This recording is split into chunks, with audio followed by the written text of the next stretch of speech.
اچھا، آج ہم ایک ایسی کمپنی کی کہانی کی گہرائی میں جا رہے ہیں جو سمجھے عیش و عشرت، معیار اور انجینئرنگ کی ایک مثال ہے، رولز رائس۔ جی، نام ہی کافی ہے۔ نام ہی کافی ہے۔ حال ہی میں ان کی ایک کار رولز رائس لا روز نوا ڈراپ ٹیل، اس کی بات ہو رہی ہے، قیمت تو بس اربوں میں ہے، لیکن آج ہم صرف قیمتوں پہ حیران نہیں ہوں گے۔ نہیں، بالکل نہیں۔ ہمارے پاس نا ایک بڑی دلچسپ ویڈیو ہے جو رولز رائس کی جو حیرت انگیز تاریخ ہے نا، اور خاص طور پہ اس کے جو دو بانی ہیں، ہنری رائس اور چارلز رولز، بالکل، یہ ان کی کہانی بتاتی ہے۔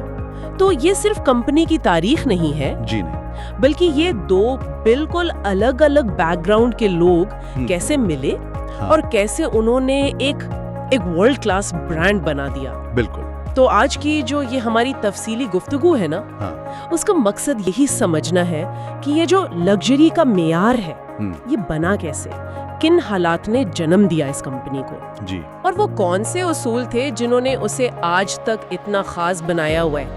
تو یہ کہانی ہے جدوجہد کی، ذہانت کی، پارٹنرشپ کی، اور ایک بڑے غیر متوقع موڑ کی۔ ہاں، جس نے آٹو موبائل کی دنیا ہی بدل دی۔